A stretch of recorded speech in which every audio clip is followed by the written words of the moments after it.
Dan Orlovsky. Yeah. How you doing, Dano? I'm doing great. How are you guys? What's going on? Just want to let you know, I led the show with what happened yesterday with Madden in the NFL Live studio. And I want to let you know, I was getting teared up talking about it. When I watched it yesterday, I got teared up. I couldn't even fathom how magical of a moment this was for you, for him, for the whole family, legitimately. Yeah. No, thank you, man. It's been like an incredible 24 hours. Obviously, so many tears cried, but like tears of just nothing but awesome and good and celebration. You know, like to give people a little bit of background of how it all came together. I'll speak on Madden just a little bit. So, Madden's a triplet.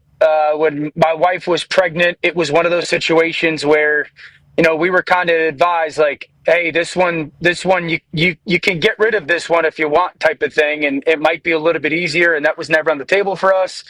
And so we kind of knew when Madden was born, like, hey, there might be something, type of thing. And then Madden has always been fascinated with animation, always. I remember him being like a little baby, watching Mickey Mouse Clubhouse and just literally thinking Mickey was real. Like Mickey Mouse, the animation of it was real. And so that's always been his thing. It's always been something that he's been gravitated towards. It's just drawing and creative and animation. And so, you know, those images that people saw yesterday, those are some of those could be 5, 6, 7 years old. He didn't even know what we had picked. We just have boxes and boxes of them at home.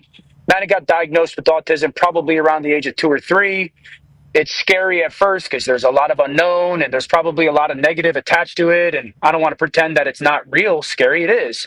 But, you know, like yesterday, I remember going home to my wife and just telling her like, yo, like that was unbelievable. And it doesn't happen without you. Like my wife has taken him to countless speech therapists, occupational therapists, behavior therapists, the school system that has just kind of been, you know, the saying like it takes a village, like that was kind of the representation of it yesterday. And, you know, it wasn't my idea. Our director, Tim Farrell, came to me like 10 months ago with the idea. It's April 2nd, Autism Awareness Day. I know your son loves to draw. What do you do? And I'm like, absolutely. So I didn't know exactly how he would respond. You know, like walking into the studio was a total blind reveal. It was awesome, man. Pat, like, I said this at the end of the show, like I'm a sports person. I only like sports. Like that's the only thing in the world I've ever loved. So like when my kids do well in sports, I'm the happiest person in the world because that's all I like.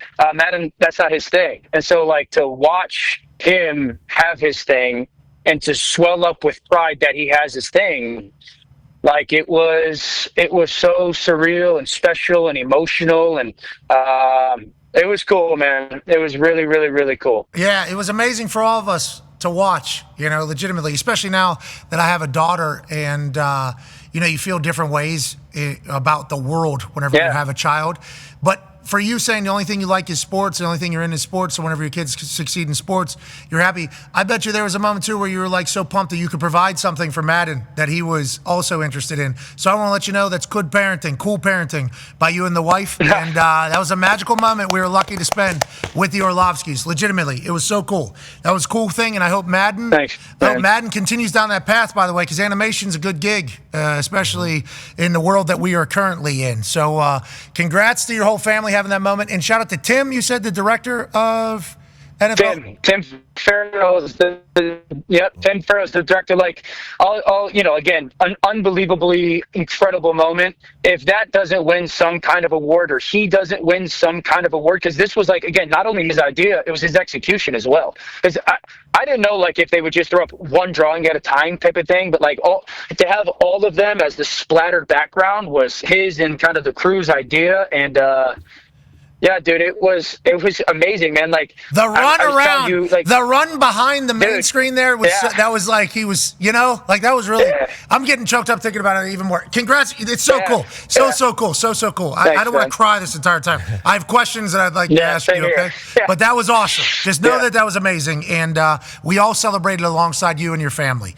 Now, with that being said, speaking of families, Deion Sanders' child, Shedeur Sanders. We know he has the traits of greatness because we've seen his father obviously become one of the greatest athletes of all time and argument greatest athlete of all time. Shedeur Sanders Pro Day is tomorrow, and you are traveling. I understand that right now, so we appreciate you taking time in the back of the car. And if your service isn't fantastic, we're completely okay with that. With Shedeur, what do you think needs to happen at the Pro Day? What are you looking for at the Pro Day? And what's really the conversation in your eyes around Shedeur Sanders? I think the number one thing that I would want to see at the Pro Day is the ball jump off his hand a little bit.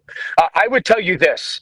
I think Shedeur, for me, is the hardest evaluation I've had at that position since I got into TV. Reasoning is this. When you're taking a guy in that top 5, top 7 position, you want traits that are uncoachable, physical traits that are uncoachable. And there's not a ton in Shedeur's game that looks physically uncoachable. Now, that doesn't mean he doesn't have a lot that's awesome. The reason why I say it's such a tough evaluation is I don't know if this number is real or not, but I would tell you half of his throws are at or behind the line of scrimmage.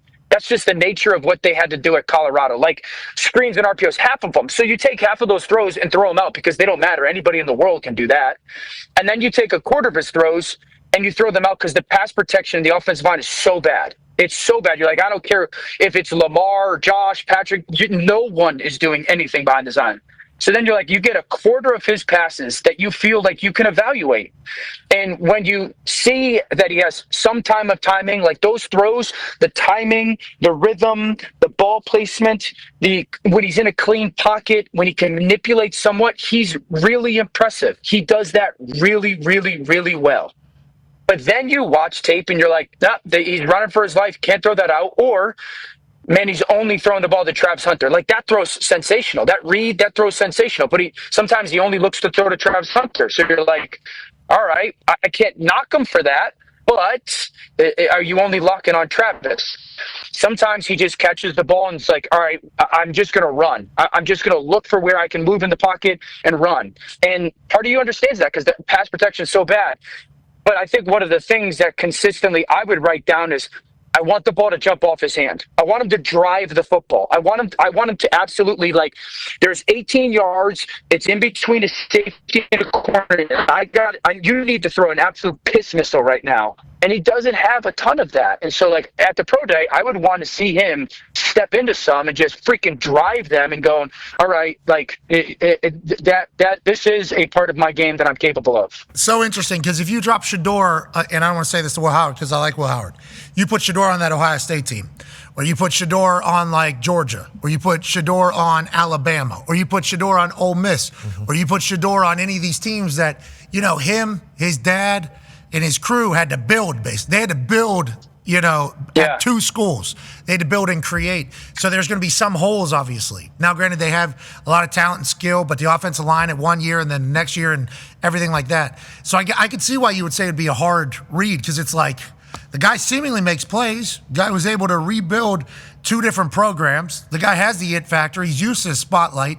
But it's like, will he be a guy that'll be able to adjust to an NFL game? I think yes, just strictly because of the relationship. But I could see how NFL teams and you are like, we don't really know because you can always play the game if this person was on this team, what would happen? But you don't actually get to see it though, So then it's like, is he making the right decisions in those moments? Because some of the decisions that he's making are out of desperation. Like you say, he's running for his life. Yes. Fascinating on what it is. Yeah, and I would tell you, a guy that I've comped him to is Tua. And so you mentioned the Alabama. If you put him on there, I don't think he's got as much anticipation as Tua. Tua has, one of one anticipation. But there's nothing about Tua's game that physically is like, oh my goodness, outside of the things that matter, the ball placement, the in rhythm, the layering of throws. I say this all the time. Shedeur consistently makes the right throw, not making every throw. He's not going to wow you athletically. I do know this. He's tough as nails. Yes. I do know that. This dude is tough. I think he's really smart. I think he's probably mentally very tough as well because of the upbringing, because of the pressure, because of the spotlight. I think with Shedeur, like, you just want to sit there and watch some tape with him because he doesn't get fooled by coverage often. The ball goes to the right place consistently. But there are stuff you're going, why are you holding that football? Like, why are you holding it? And if he says, listen, man, it's 2nd and 8, we're down 28-7 in the first quarter, I can buy that. Like, I can buy that. So I just think there's a lot of variables around him that were so bad that you want to have those combos. I can't wait to see how it all unfolds. You know, number 2 is the big conversation. What are the Browns going to do? Ty has a question for you. Yeah, Dan, so given all that, obviously Shedeur's been linked to the Browns, and we know right now their quarterback situation is kind of just a mess. Maybe Joe Flacco, given his success with Kevin Stefanski, but do you think ultimately Kirk Cousins is going to be who the Browns turn to, and he's going to be the starting quarterback next year? Obviously, everything in there, nothing's really moved yet, but it seems like that's kind of the most logical choice.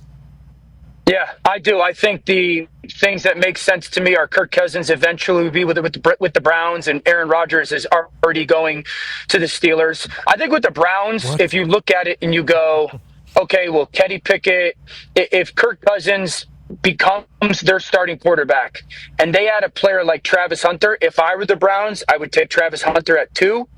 If I was dead set on not taking a quarterback and I was getting Cousins, I got a chance now because this is still a talented roster, and Stefanski is still a very good coach. Travis Hunter would play wide receiver for me, but I think Kirk Cousins never seemed settled last year. We called his games on Monday Night Football. He never seemed comfortable. It never seemed like the right offensive fit, although I thought it would be perfect. Zach Robinson, the offensive coordinator at Atlanta, he didn't run the similar stuff that Kirk was, accustomed to. And if we're going to talk about like Ben Johnson and Caleb Williams in the play action and how Caleb hasn't done any play action, so that's going to take time. Kirk's only done play action. And so it didn't mesh for him in Atlanta because they just didn't run it. And so I think if Cleveland gets Kirk Cousins and drafts Travis Hunter at 2, I think they immediately become a competitive football team. And I would bank on that being the case. Okay, and a lot of people are saying that around the Browns. To clarify one stat that you made, you said, I don't know if this is a real number, but it appears from watching the film, it's like 50%, 34% of Shedeur's throws are at or behind the line of scrimmage, let alone what is within 2-3 yards of down the Exactly, field. yeah. So your stat, that was from Hembo. Hembo literally just texted that in. Hembo. Yeah, Hembo just texted that in because he was watching. Shout out to Hembo. And he said, hey, Hembo, how many of his passes are thrown like inside of 5 yards of the line of scrimmage? Get that to us. I assume we'll get a text here from Hembo in a matter of moments. But the reason why he sent that in, because there for a little bit, it was like Browns are going to take quarterback. That means they're going to take Shedeur is what everybody thought. So then as you start thinking about, well, is Shedeur going to be the number 2 overall pick? You say maybe Travis Hunter. They're saying maybe Abdul Carter, team him up with Myles Garrett, especially if you're able to bring in a Kirk Cousins. So now you got a veteran quarterback and you got 2 pass rushers that should seemingly be able to win games for you. If they were to take Shedeur Sanders. Take Travis Hunter, man, and play him at wide receiver. What about a package on the defensive side? No? Yeah, I'm fine with that. And I don't want to be disrespectful to anybody. It's like you play him at DB. But here's what I do know. Defensive back, and I want to respect all the DBs. Dude, you go cover that guy. Like, hey, we're in man coverage. Go cover that human being. So it's like, just go cover him. It's these elite athletes. Jalen Ramsey, go cover him. And so, hey, cover 2, you're playing the flat. Or cover 3, you got deep third. So I think you could build a package for Travis in certain situational pass-centric moments where you could give him some coverages that he should feel comfortable to. But like the reason I look at it and say play wide receiver is, one, as an offense, I can take a defensive back that's really good and take him out of the game. I can formation him. I can motion. I can minimize his impact on the game, especially if he doesn't have an elite corner opposite him. The second thing is, as an offense, I can always manufacture touches for guys. You mean to tell me that you watch this guy play wide receiver and you watch his ball skills and you don't want to force the ball to him 10 times a game?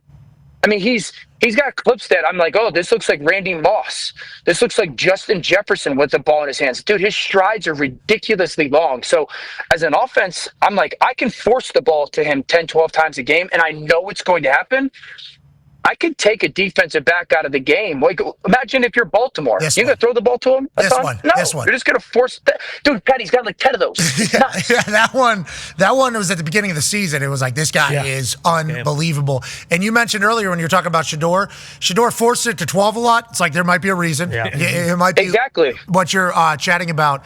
But yeah, that's a good point about if he's a DB, you can kind of keep him out of the game. You can just keep him away from it. They used to do it to Revis. That's why a lot of the corners don't have as many like stats, because the offense just goes, okay, well, we're not going to throw anywhere near said guy. And if a quarterback tries to throw it towards guy and gets picked, they're walking to the sideline, and every coach is saying, hey.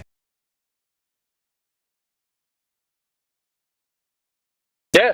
That is the sign. We did that with Revis. We did that with Sherman. We would go into the game and be like, you're not throwing to him. Nnamdi Asomugha, don't throw the ball to his side. Don't care what the coverage is. You're not looking over there. Asante Samuel.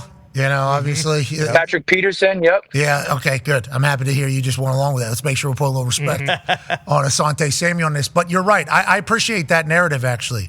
It's like we want this guy to have the ball in his hands, right? Is that not what we want? So let's get him on offense, and if we need him to go lock somebody down on defense, we can certainly do that. Congrats to Travis Hunter, by the way. Yeah. Basically, everybody's saying the same thing about him, and he hasn't been in the NFL yet. And all they say is the dude loves ball. He's locked in. He'll stream every once in a while. But other than that, he doesn't drink, doesn't smoke, doesn't do anything. He's like the perfect football player going forward. Yeah. And we're lucky that you're in our sport, brother. Legit. Let's get back to the quarterbacks conversation. Tone has a question for you. Yeah, Dan, we've talked about it on here. You are a big fan of Jaxson Dart and his game, and you've talked about him going in the Hold on, please. 907 total attempts at Colorado by Shedeur Sanders. 500 of them were within 5 yards of the line of scrimmage, which is 55%. Dano! Okay, Dan. Guy watches the film. Yeah. Guy watches the film. Shout out to Hembo, by the way, for being that quick. Shout out to Hembo. Now, let's get back to the conversation Tone was trying to start. But yeah, you like Jaxson Dart out of Miss. You've talked about him going in the first round. I want to know, because everyone talks about the gap from Cam Moore to Shedeur and then Jackson or whatever, and then the rest of the guys. Is the gap from Jaxson Dart to the rest of the guys big enough where, like, you would rather take Jaxson Dart in the first rather than taking, I don't know, Ewers, Howard, Shuck, Milroe in like the third? Do you think Jaxson Dart is leaps and bounds better than those other guys? I do. I think Jaxson Dart is closer to 2 than he is to 4, 5, or 6 in the quarterback ranking for me this year. There's so much about this young man's tape that I love. Like, I'm sitting here, Tone, and I got all the things that I like about his tape. Every game you study, you like him more and more. For me personally, every game, it was like, oh, I like that. And as it went on, you're like, I liked him more and more.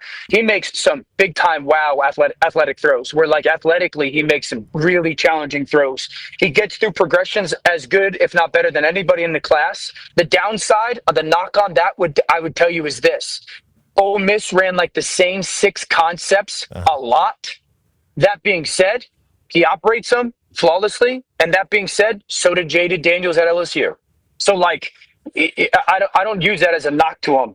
I think he's a bull when he runs the ball. He reminds me of Jalen Hurts when he runs the football a little bit, just a big physical bull. There's not a lot of easy in his offense. There's not a lot of dink and dunk in his offense. They're throwing the ball downfield, high risk, high reward, very challenging type of throws.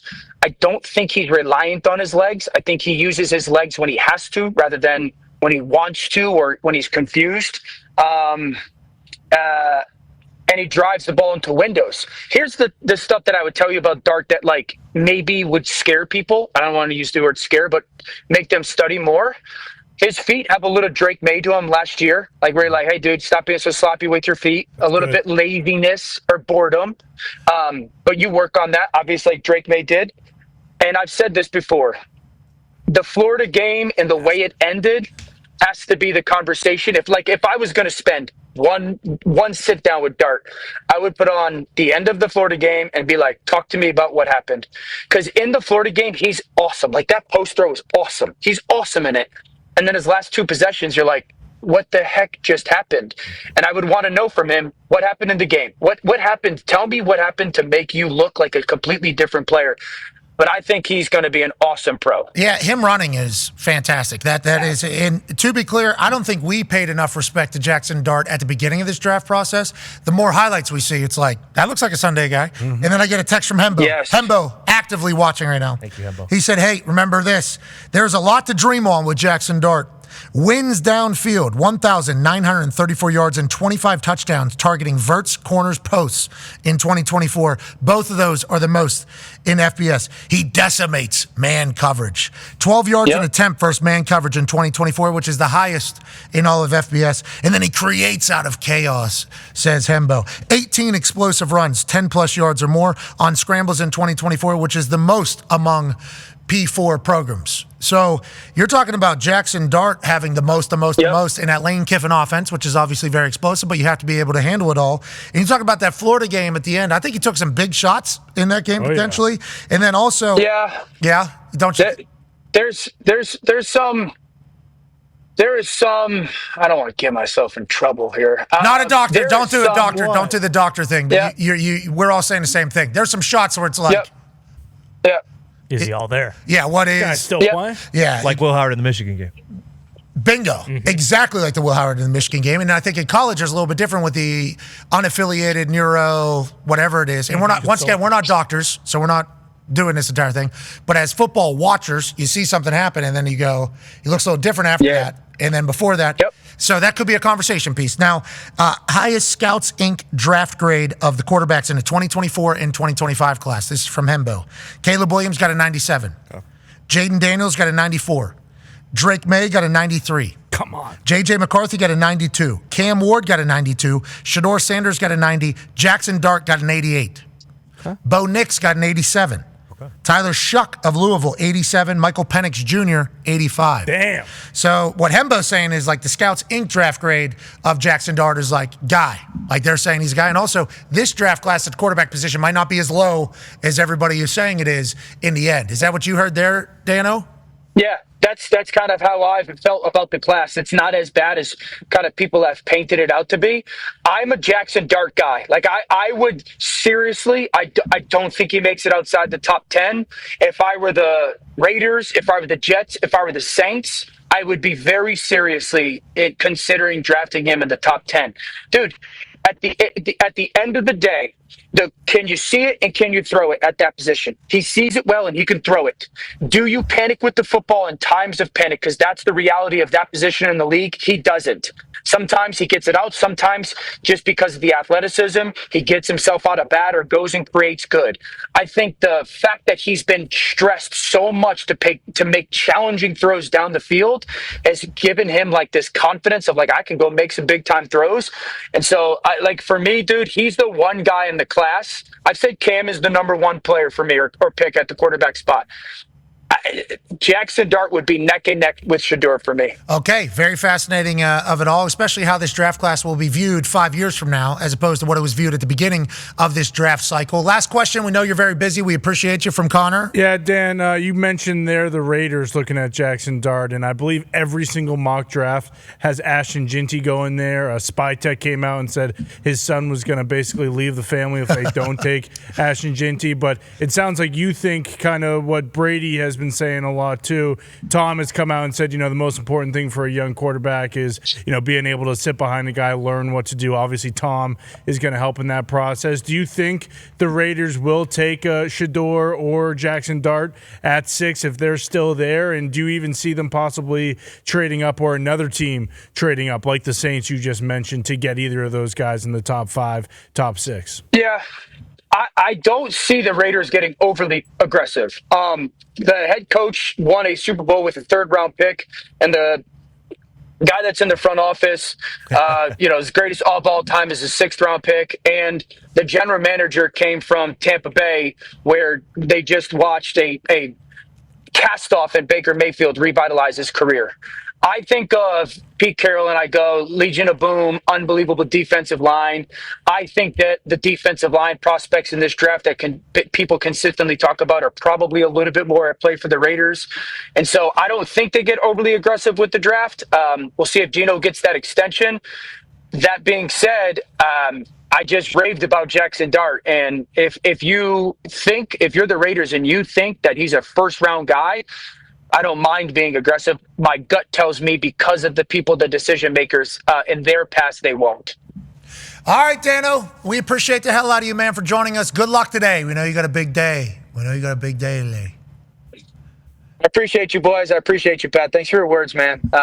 Very kind. You're a good friend. Put a smile on that face. We're wheeling dealing today. Mm-hmm. Okay, Dano? Yesterday was for the family. Yesterday was a good day for the family. Today, hey, how you doing? We got business to handle. That's right. That's right. For not only now, but for your future and for your family's future. So it's worth it. Ladies and gentlemen, amen. The legend, Dan Orlovsky. Thank you.